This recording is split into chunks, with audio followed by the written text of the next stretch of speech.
Salve, salve, galera! E aí, tudo bem com vocês? Que tá falando o professor Giovanni.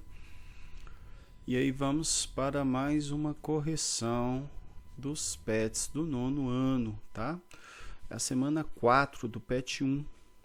E trago também o exercício deixado na última aula de hoje. Eu tô gravando hoje, vou ser lançado hoje, inclusive esse vídeo, dia 18 de junho, que foi deixado lá no programa Se Liga na Educação. Então vamos para a correção das atividades, mas antes, lembrando que eles criaram uma ruptura, né, de conceitos, trabalhando reações químicas, equações químicas e outras coisas antes de trabalhar o princípio primordial. Então eu vou trazer a conclusão da terceira semana, que a gente falava sobre o átomo, sobre os elementos químicos. Eu vou falar um pouquinho sobre a classificação e símbolos deles. Como assim? Lembra, o elemento químico é o conjunto de átomos que possuem o mesmo número atômico. O que é o número atômico? O número de prótons, né? Prótons, número de prótons. Sem cortar a palavra, número de prótons. E assim, se ele possui o mesmo número atômico, ele possui também as mesmas características físicas e químicas. Beleza?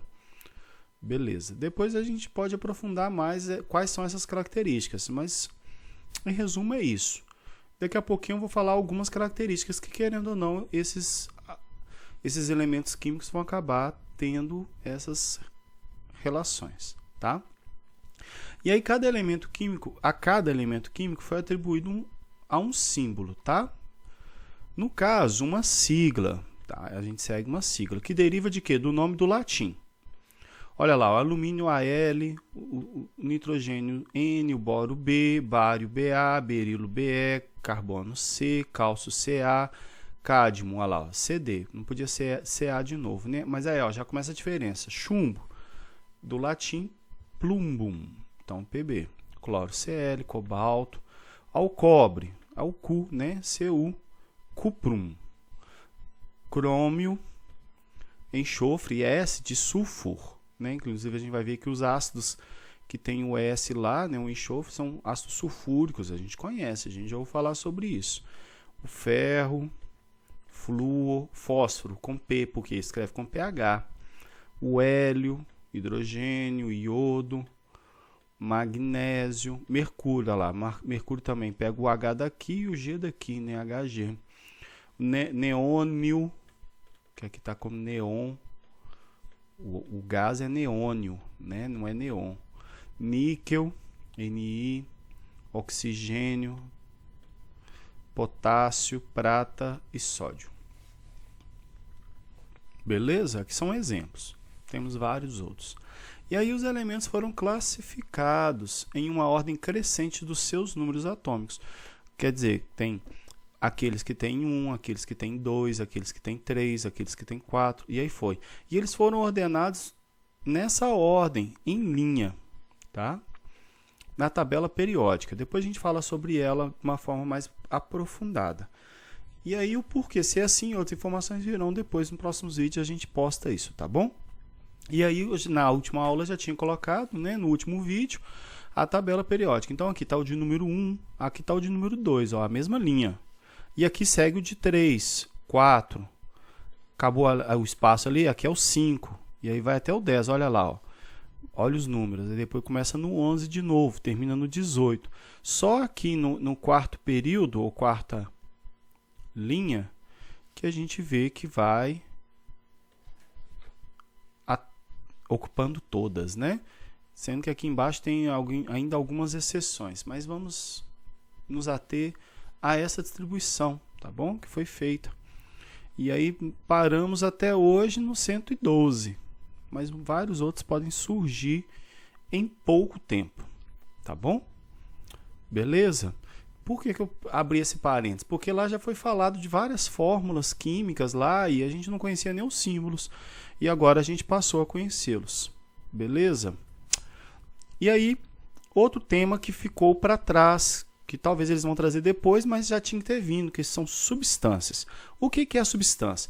As substâncias são os materiais que possuem todas as propriedades bem definidas, determinadas e praticamente constantes. Não é o conjunto desses materiais que têm essas mesmas características, essas mesmas propriedades. É bem parecido com a ideia de elemento químico. Só que a substância ela não é formada de apenas um átomo, né? Geralmente ela vai ter mais de um átomo. Aí tem outro detalhe. Quais são essas características? A densidade, o ponto de fusão e o ponto de ebulição. Professor, a densidade a gente já viu. O ponto de fusão no último vídeo você já andou falando alguma coisa. Sim, daqui a pouquinho a gente vai conceituar cada uma delas. Tá bom? Aguarde.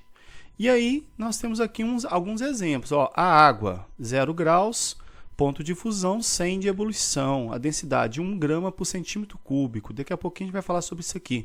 Embora nas nossas aulas a gente já vinha construindo esse raciocínio aqui. Lembra que a gente já tinha calculado os volumes, a gente já tinha calculado as massas. Então a gente estava aprendendo isso tudo. O próximo passo era a densidade.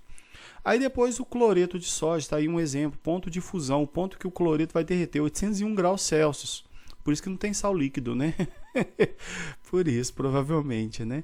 E o ponto de ebulição que vai para o estado de vapor é 1413, é muito quente.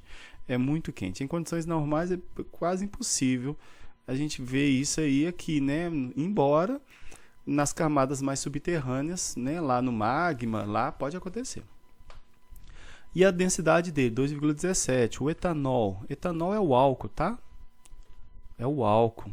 Que inclusive tem até a figurinha que a gente usa de vez em quando aí. Eu já usei com vocês, né? Etanóis. Que é 2 garrafinhas de álcool. É o álcool mesmo que a gente usa para poder higienizar aí, que a gente está usando ele. 70, né? Que não precisa obrigatoriamente. Pode lavar a mão, tá bom? É muito melhor do que usar o álcool. O álcool é quando você está na rua e não tem como lavar. Aí, a temperatura, ponto de fusão. Qual a temperatura que o álcool congela? Menos 114 graus. O álcool não congela praticamente aqui, né? E ponto de ebulição, 78,4.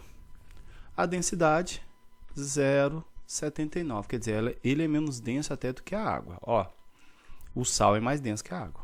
Mas vamos ver daqui a pouquinho o que é esse processo todo aí. Vamos lá, prosseguindo.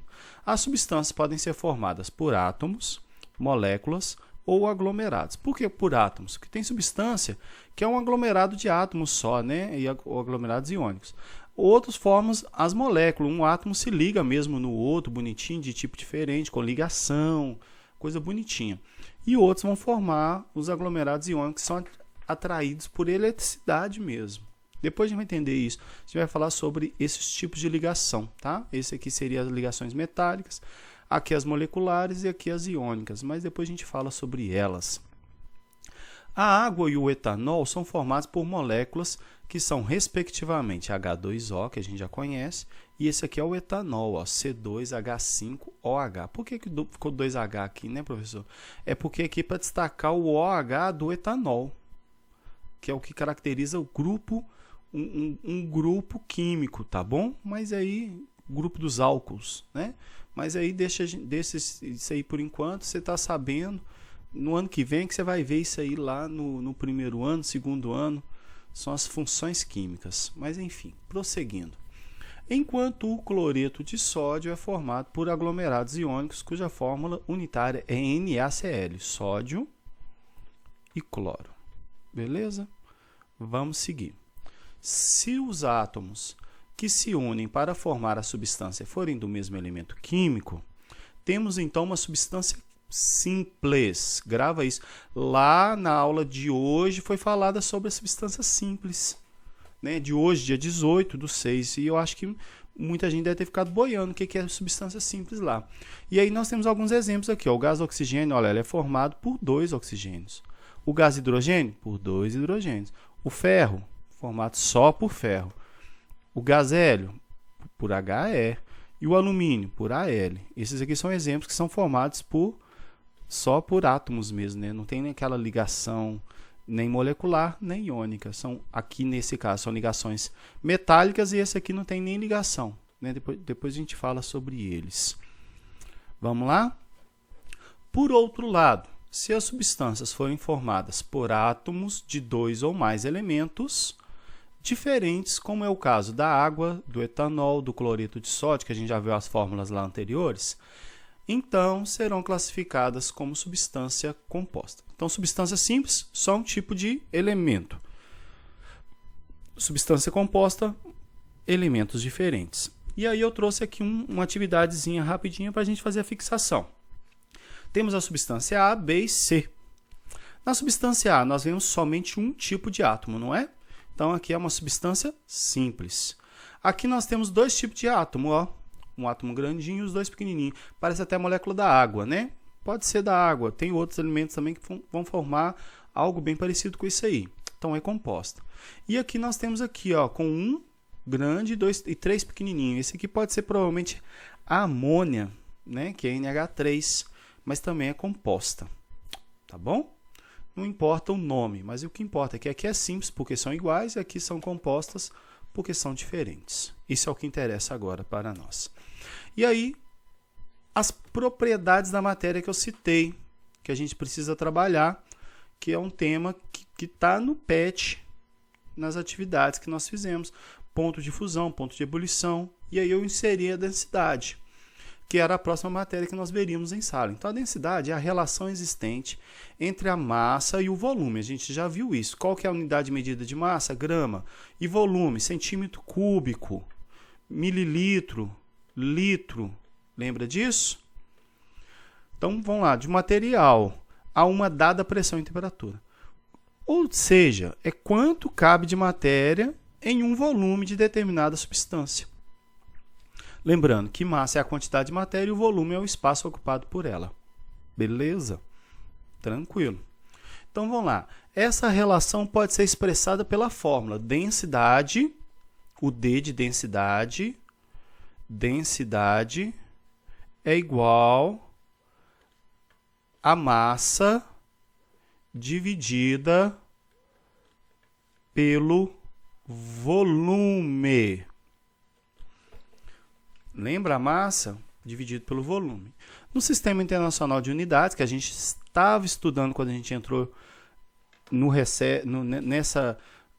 isolamento social, né, na quarentena, a unidade de densidade é o quilograma por metro cúbico. Olha aqui, ó, kg por metro cúbico. Quer dizer que em cada metro cúbico cabe X quilogramas. Mas nós geralmente utilizamos grama por centímetro cúbico ou grama por ml. Lembrando que o centímetro cúbico é igual ao ml. Isso a gente já tinha visto lá na sala de aula. Lembra que a gente ficou desenhando o metro cúbico lá, o centímetro cúbico? Teve gente que não conseguiu desenhar nem a pau e eu desenhei aqui com o mouse. Mal feito, mas está desenhado. Beleza? Tranquilo, professor. Ponto de ebulição. É a temperatura constante na qual um líquido passa para o estado gasoso, quando há absorção de uma determinada quantidade de energia pelo sistema. Não é? Você esquenta, vou colocar água, por exemplo. Você está esquentando a água vai chegar a um ponto que ela fica numa temperatura fixa, constante, até que ela mude toda de estado físico. Lembra que eu falei sobre isso na panela de pressão? Também pode ser referência à temperatura constante durante o processo de condensação. Quer dizer, ao contrário também, quando nós estamos tirando a energia da água, não é? A água está no estado gasoso, vai passar para o líquido. E o ponto de fusão é a temperatura constante na qual o sólido passa para o estado líquido. Mas é só assim quando há absorção de determinada quantidade de energia, né? Que a gente está derretendo o gelo. Mas pode ser ao contrário também, né? Quando o gelo está congelando. E aí eu trouxe aqui, lembra desse gráfico que eu trouxe bem parecido na outra aula. E aí eu quero abrir vários parênteses aqui sobre um gráfico desse aqui que a gente encontra na internet, por exemplo. Você coloca lá, gráfico, mudança de estado físico, ponto de fusão, ponto de ebulição da água. Aí aparece esse gráfico. Vamos lá. Qual que é a temperatura mesmo da fusão da água? 0 graus. E da ebulição? 100 graus. E aí ela vai permanecer constante até que toda a água mude, tanto na fusão quanto na ebulição. Só que aqui tem um erro de gráfico, ó. A Grazi vai me agradecer muito falar isso. Esse ponto aqui é qual, gente? Esse que seria o 0. Se o 0 está ali, então o que a gente tem que fazer? Esquecer essa linha e fazer outra aqui, né?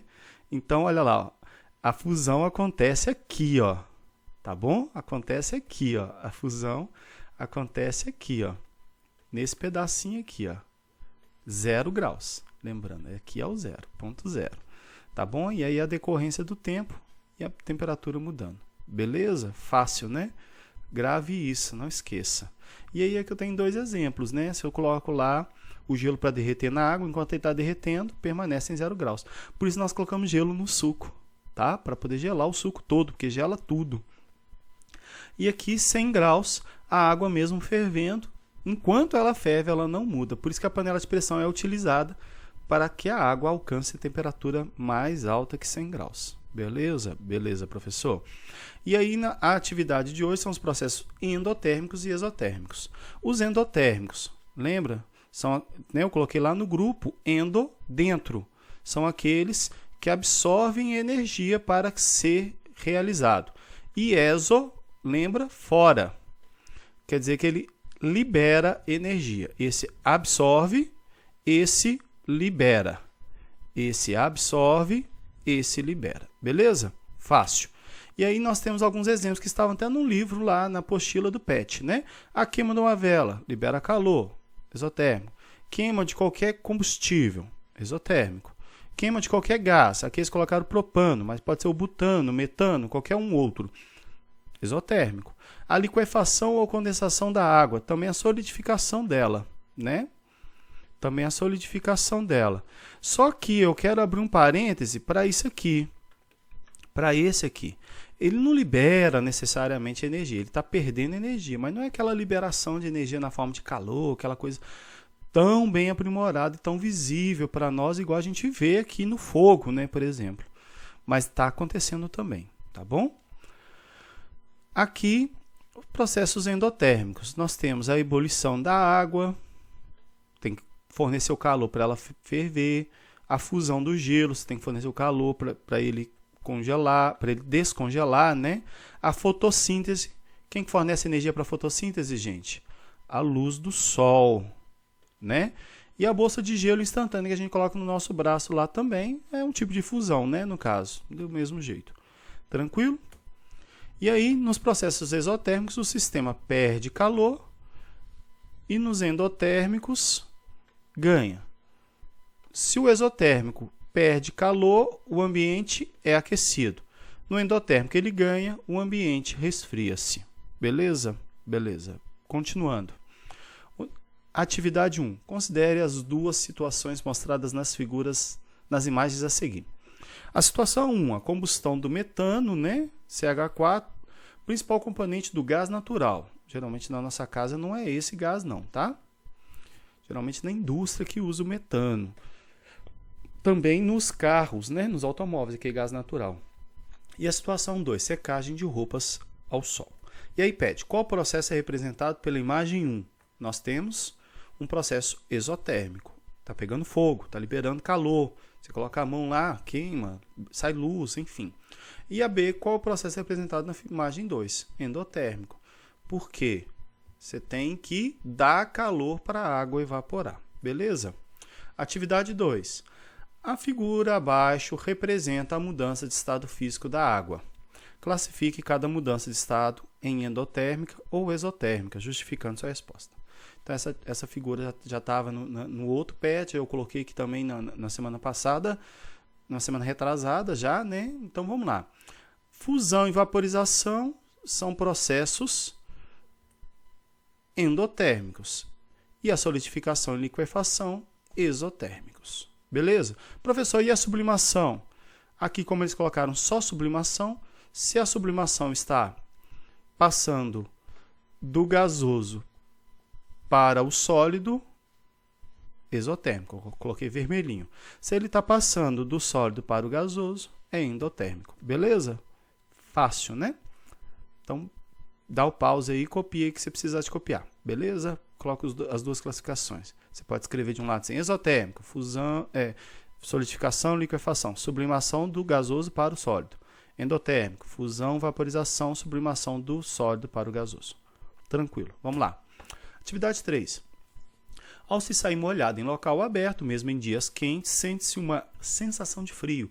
Esse fenômeno está relacionado com a evaporação da água, que no caso está em contato com o corpo humano, aqui tinha um espaço, né?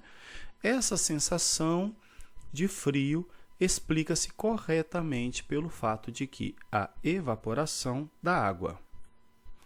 Letra A, é um processo endotérmico e cede calor para o corpo. Se ele é endotérmico, ele vai ceder calor? Não.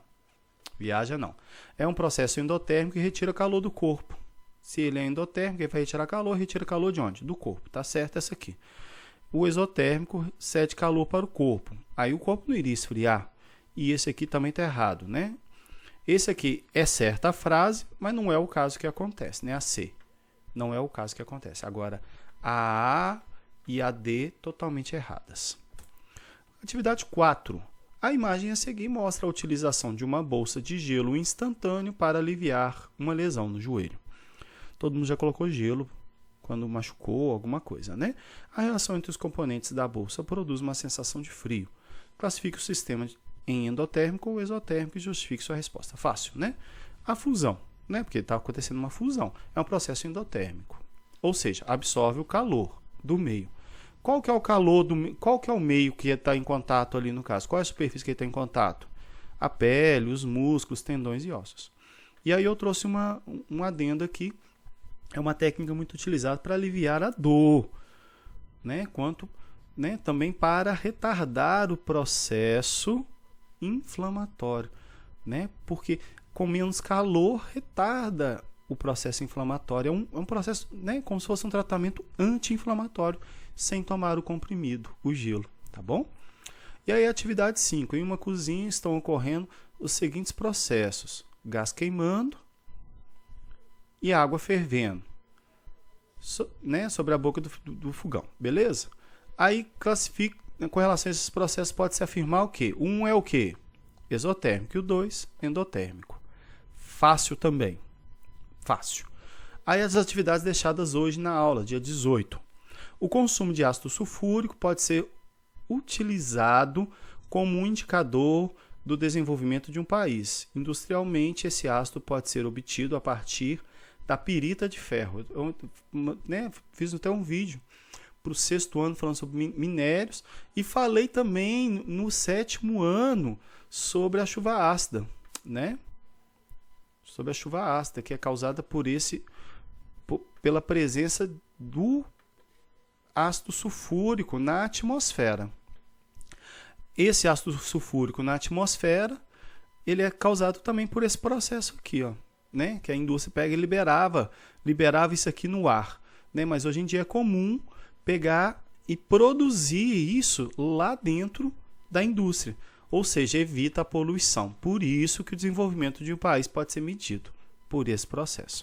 Então, classifique as equações de obtenção industrial do ácido sulfúrico mostradas anteriormente. Vamos voltar lá. Aqui, o que aconteceu? O oxigênio trocou de lugar com quem? Com o ferro. Não foi? Ó, o oxigênio entrou junto com o enxofre e o ferro saiu. Simples troca. Aqui, o oxigênio entrou, fez um só, né? E aqui também a água entrou e fez uma só. Então, a gente chama esse de síntese e o outro de simples troca. Então, letra E, simples troca, síntese e síntese. Beleza? Depois a gente pega e faz uma revisão desse tipo de reação.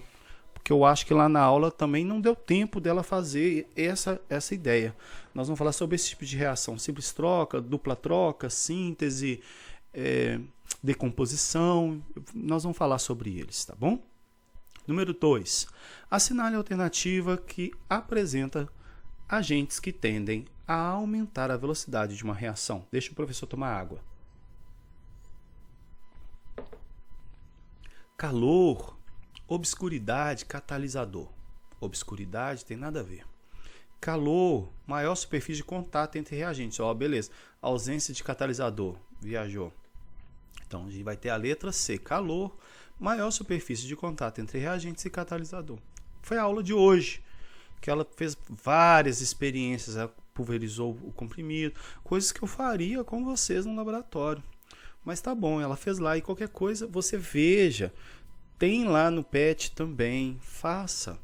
Tem nos slides também que a professora deixou, que onde que está essa atividade, lá no aplicativo, Conexão Escola, ou no site, né? Se você não tem espaço para baixar o aplicativo, no site. E aí tem uns experimentos, se você não conseguir acessar, me manda, eu tiro um print e mando para você, tá bom? E aí, atividade 3, indique a afirmação incorreta. De cara, né? Não vou brincar de Dora Aventureira não, que a gente já está vendo marcado ali.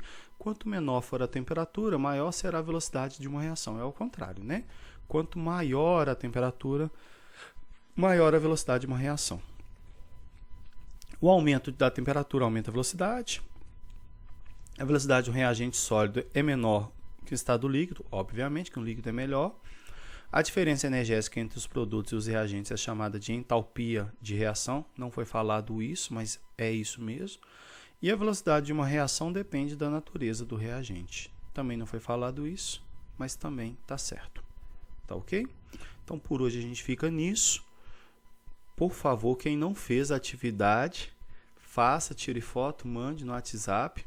Nós já estamos registrando, lembrando que essas atividades contam tanto quanto a presença para vocês, quanto também a nossa avaliação. Então, faça, veja o vídeo, corrija as suas atividades. Se quiser reenviar, certo, também fique à vontade, mas não deixe de fazer, tá bom? Em breve espero que estejamos juntos e até logo.